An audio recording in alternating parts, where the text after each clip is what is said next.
오늘 주일은 하나님께서 우리에게 주신 말씀 누가복음 2장 42절에서 47절 말씀을 갖고 시선이라는 제목으로 하나님의 말씀을 전하도록 하겠습니다.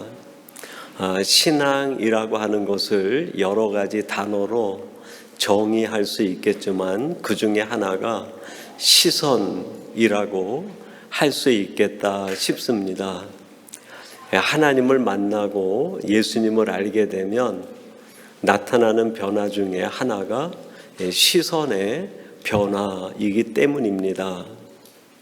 하나님을 몰랐을 때에는 내가 보기에 좋은 것이 전부인 줄 알고 그것을 바라보고 살았는데 하나님을 만나고 나면 하나님이 보여주시는 것이 얼마나 좋은 건지 그걸 알게 되고 시선의 변화가 일어나게 됩니다.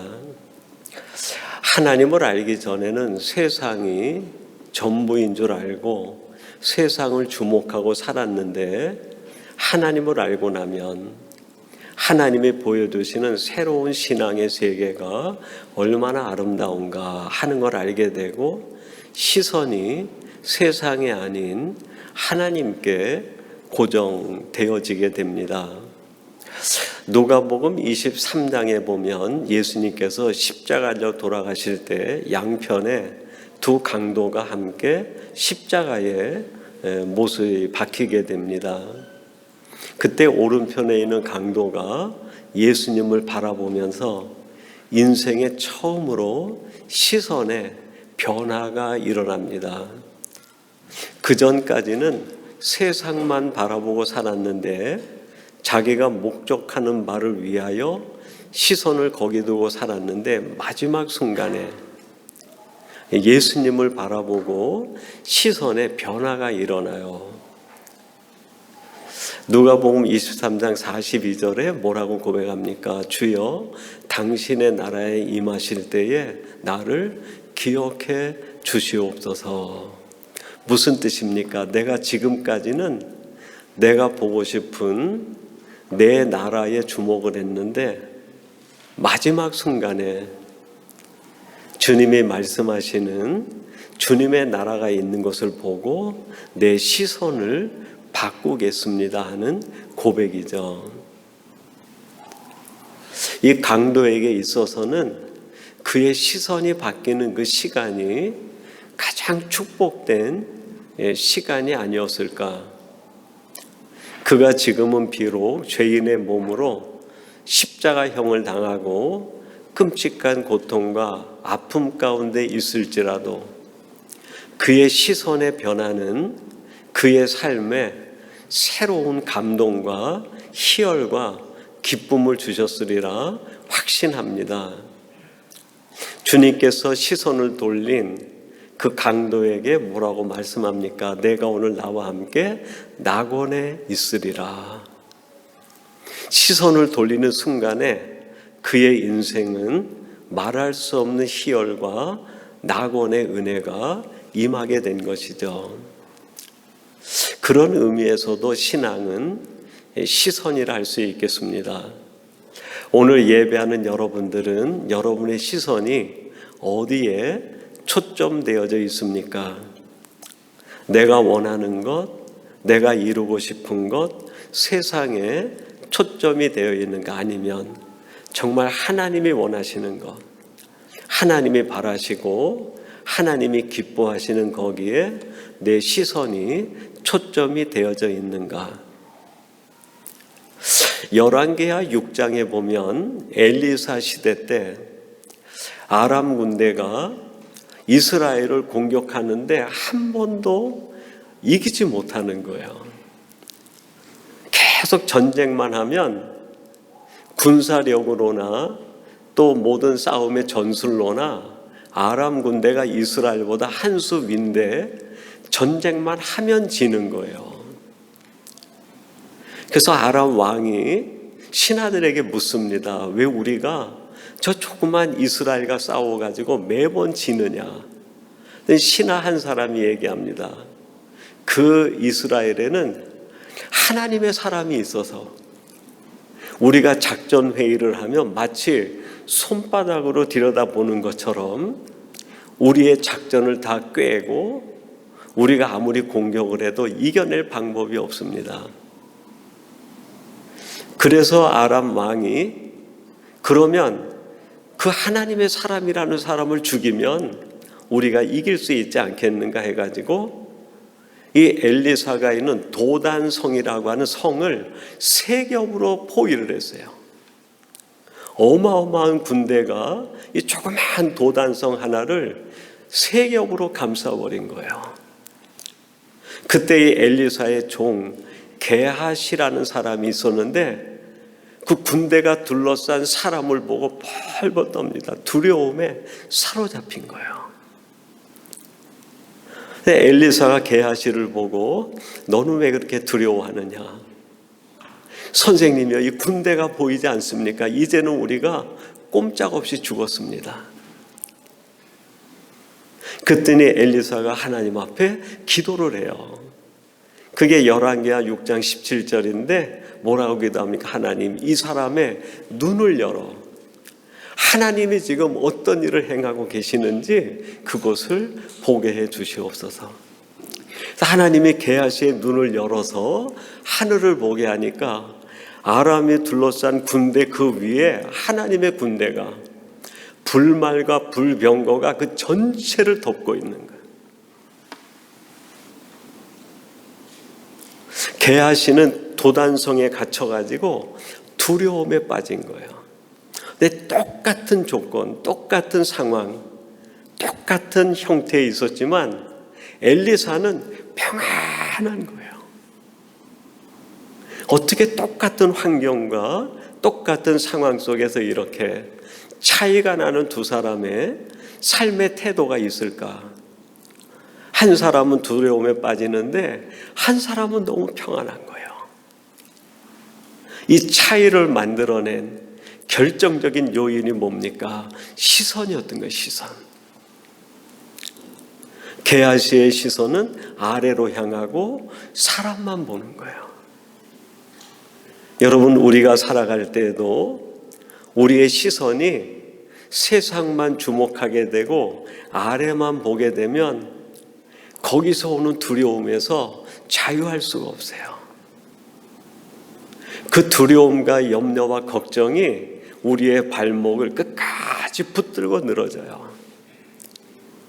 근데 거기에서 우리의 시선이 하늘을 보면 하나님이 지금 하고 계시는 엄청난 일이 보이는 거예요. 나를 향해 역사하시는 하나님의 일이 보이는 거예요. 그걸 보는 사람은 두렵지 않아요. 세상이 나를 둘러싸도 걱정하지 않아요. 세상 온갖 문제가 다 내게 다가온다 하더라도 그것 때문에 불안하거나 두려움에 빠지지 않아요. 오히려 자유함을 누릴 수 있어요. 신앙인은 시선으로 살아가는 사람들이에요. 근데 그런 크리스찬들이 이 시선을 빼앗길 때가 있어요. 그 시선을 도둑 맞을 때가 있어요. 어느 때에 그런 일이 일어날까요? 세상이 우리를 유혹하는 속도의 마음을 빼앗기는 순간에 우리는 시선을 놓쳐버리고 하나님을 향한 시선을 도둑질 당할 수 있어요. 1900년대가 끝나고 새로운 2000년대가 시작될 때 베스트셀러가 한 권 있었습니다. 빌 게이츠라는 사람이 쓴 생각의 속도라는 책이에요.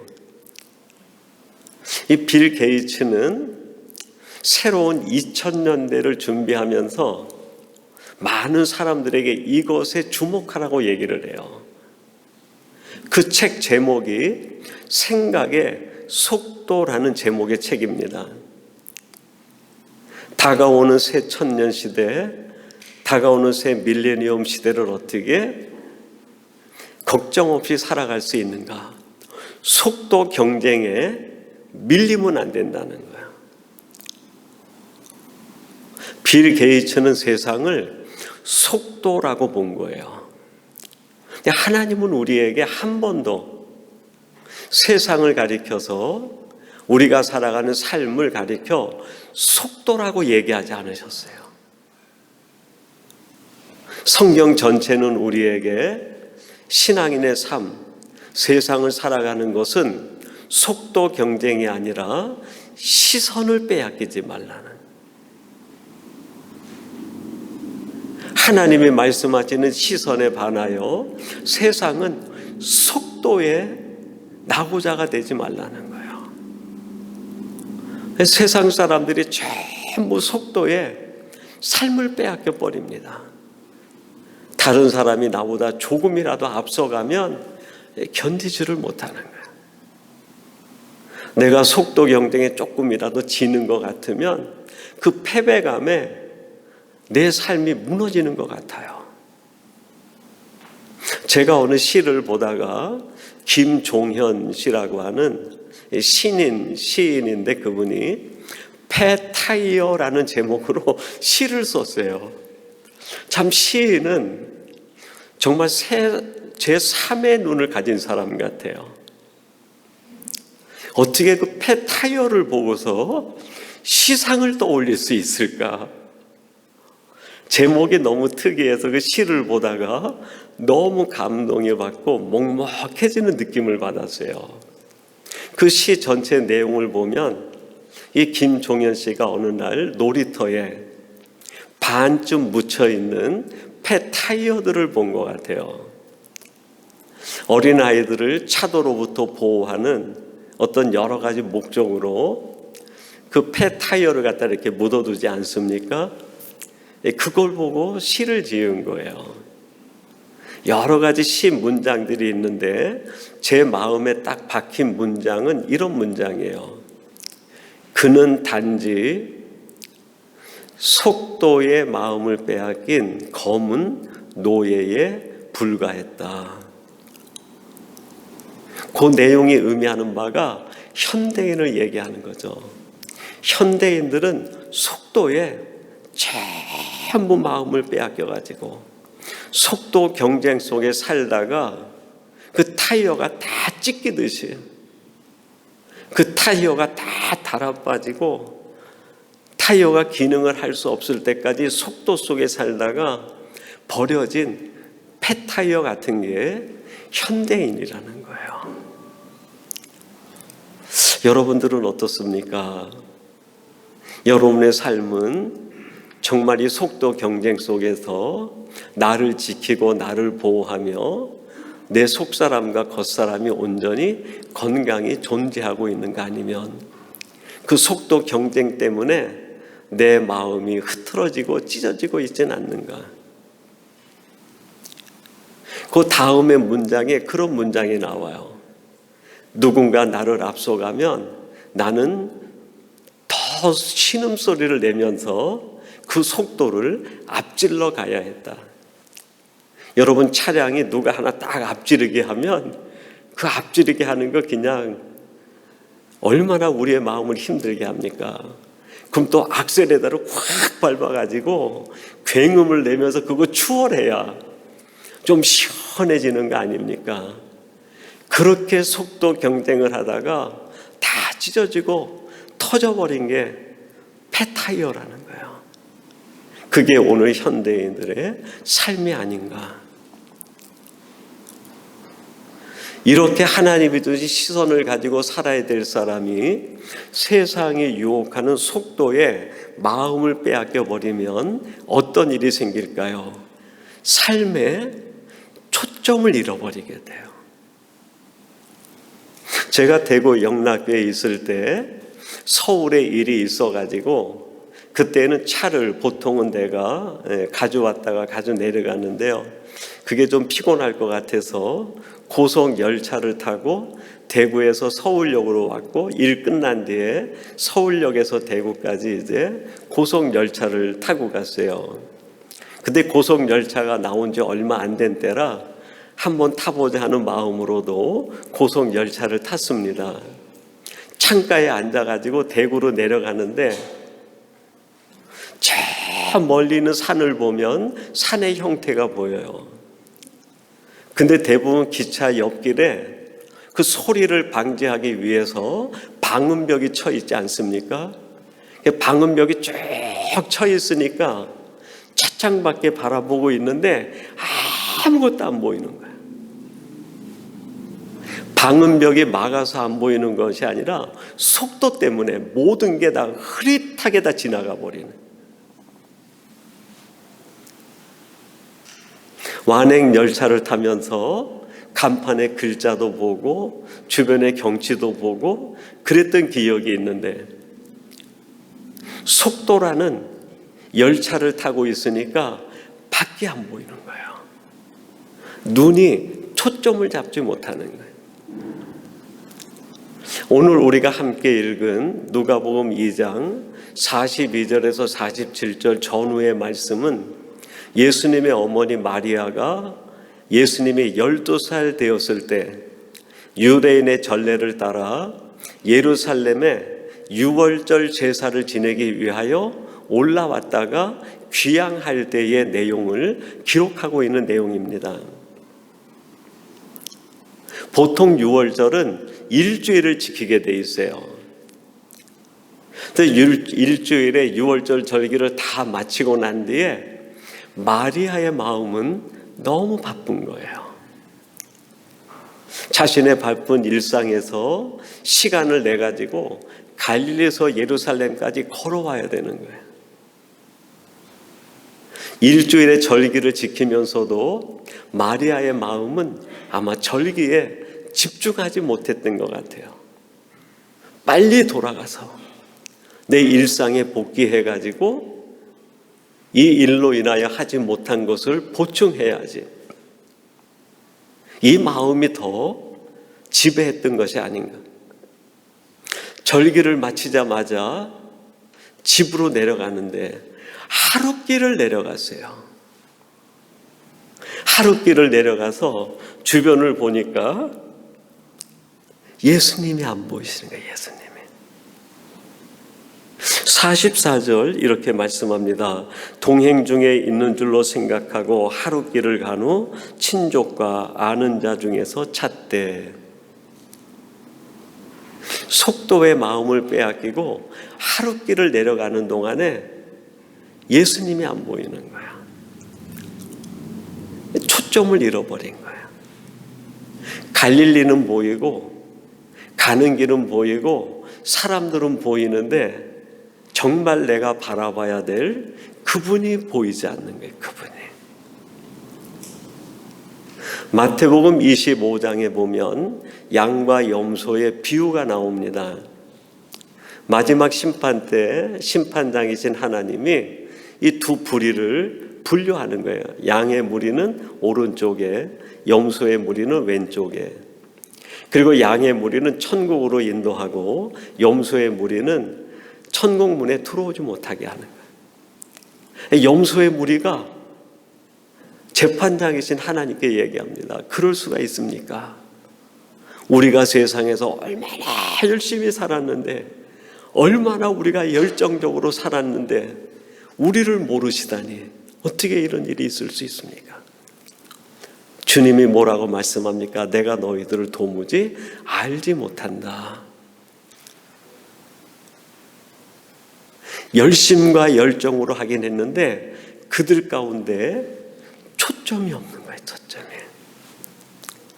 그들이 한 열심의 주체는 하나님이 아니었어요. 자기였어요. 그들이 한 열정 속에는 하나님의 영광이 없어요. 자기의 이름만이 드러나는 거예요. 세상이란 곳에서 열정과 열심의 속도 가운데 살긴 살았는데 그 속도가 주님을 바라보는 시선을 놓치게 만들어버린 거예요. 반대로 양의 무리에 있는 사람들이 얘기합니다. 우리가 언제 이런 상급을 받을 만한 일을 했습니까? 우리는 이런 일을 한 것 같지 않습니다. 그랬더니 재판장이신 하나님이 그들을 칭찬하며 너희들이 한 그 속에 내 영광이 들어가 있다. 내가 기쁨을 얻었다 말씀하세요. 그들의 삶 속엔 초점이 살아있던 거예요. 초점이. 주님이 살아계신 거예요. 얼마나 무서운 일입니까?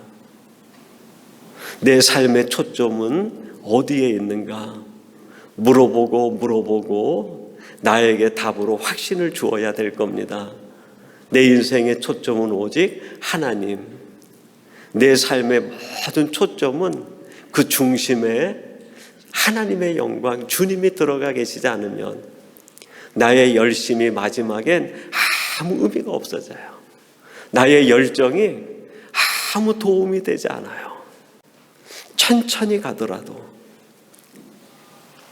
그 속에 주님이 계시고 그 속에 하나님이 나와 함께하는 게 은혜 중에 은혜죠. 이렇게 시선을 잃어버린 마리아가 시선을 회복하게 됩니다. 어떻게 시선을 회복했을까요? 멈추는 거예요. 주님의 초점을 잃어버린 그 순간, 그걸 깨닫는 순간에 멈춰버리는 거예요. 45절에 이렇게 말씀합니다. 만나지 못함에 찾으면서 예루살렘에 돌아갔더니, 하룻길을 내려가서 주님을 찾는데 주님이 일행 중에 없는 거예요. 그걸 알자마자 자기 삶을 셧다운 시킨 거예요. 멈춰 세우고 다시 처음 자리로 돌아간 거예요. 예수님과 함께 있었던 예루살렘으로 첫 마음으로 돌아가는 거예요. 저는 개인적으로 우리 2019년에 그 코로나19 사태가 일어나게 되면서 전 세계가 셧다운 되지 않았습니까? 한 2, 3년 고통을 받을 때 모든 크리스찬들이, 한국이든 전 세계에 있는 모든 크리스찬들이 똑같은 이야기를 했어요. 하나님이 우리를 멈춰 세우신 게 이게 은혜다. 그러면서 그들이 얼마나 자중하고 자각을 했습니까? 내 믿음은 어떤가? 내 신앙생활은 어떤가? 내 예배는 어떤가? 내가 하나님 앞에 드리는 삶은 바른가? 얼마나 많은 나의 신앙을 회복하기 위한 질문을 자기에게 했습니까? 그렇게 해가지고 거의 모든 크리스찬들이 이제는 내가 예전처럼은 살지 않겠다. 스스로 마음에 각오하고 다짐을 하고 신앙의 변화를 꾀했습니다. 그리고 그 모든 코로나 사태가 점점 회복이 되고 정상화되어진 지금, 오늘의 우리의 신앙의 상태는 어떤가? 어쩌면 코비드-19 그 이전과 크게 다르지 않은 그 신앙의 모습으로 되돌아가 있는 것은 아닌가. 멈춰 세워주신 게 은혜인데 그 은혜를 우리가 지속하지 못하고 있는 거예요. 시선을 회복하기 위해선 멈추는 게 중요합니다. 코비드-19에 우리를 멈춰주신 하나님으로 인하여 우리들이 시선이 방향이 바뀌었어요. 세상만 바라보던 우리들의 시선이 점점 하나님 앞에 초점 지어지게 되었습니다. 근데 그 초점이 계속 유지가 되지 못한 거예요. 그걸 유지하는 방법이 뭘까요? 멈춰 세워주신 것도 은혜지만 그걸 유지를 하려면 말씀에 집중해야 돼요. 말씀에. 여러분, 오늘 본문 46절 하반절에 이렇게 말씀합니다. 그가 선생들 중에 앉으사 그들에게 듣기도 하시며 묻기도 하시니, 마리아가 예루살렘에 가서 성전에 들어가니까 아기 예수님께서 12살 된 그 어린 예수님이 랍비들과 서기관들과 율법사들과 서로 말씀을 주고받는 현상을 본 거예요. 하나님이 나에게 회복되어 주신 시선을 내가 어떻게 내 안에서 계속 유지해 갈 수 있는가? 내 안에 말씀에 하나님과의 계속 끊임없는 대화가 있어야 돼요. 하나님께 묻고 하나님이 주시는 말씀으로 다시 새롭게 되고 또 묻고 새롭게 되고, 이 끊임없는 말씀의 순환이 내 속에 있을 때 내 시선이 온전히 회복된 게 계속 유지해 나갈 수 있습니다. 사랑하는 성도 여러분, 신앙은 시선이라고 아무리 강조해도 지나치지 않겠다 싶습니다. 여러분의 시선은 여러분이 하나님을 만난 이후에 정말 어디에 고정되어 있는가? 오직 하나님께, 하나님이 보시기에 좋은 것, 하나님이 기뻐하시는 것에 주목이 되어 살아가고 있는가? 아니면 세상의 수많은 속도 때문에 그 시선을 빼앗기고 방황하고 있는 것은 아닌가? 그렇다면 다시 한번 신앙을 대로 내 시선이 회복되어 말씀 안에 내 시선이 계속 유지되므로 여러분의 삶이 오직 하나님 중심, 오직 은혜 중심으로 살아가는 복된 성도들이 되시기를 주님의 이름으로 축원합니다. 우리 같이 기도하겠습니다. 하나님 아버지 감사합니다. 하나님께서 되찾아주신 우리의 믿음의 시선을 세상 속도에 유혹돼서 빼앗기지 않게 하시고 하나님을 향한 그 시선을 계속 유지하기 위하여 말씀이 우리 안에 충만할 수 있도록 도와주시옵소서. 오늘 함께 말씀을 나누며 이 은혜를 나누는 모든 성도들의 삶이 이제부터는 오직 하나님 주님께만 초점되어져 살아가는 저희들 되게 해 주옵소서. 예수님의 이름으로 기도하옵나이다. 아멘.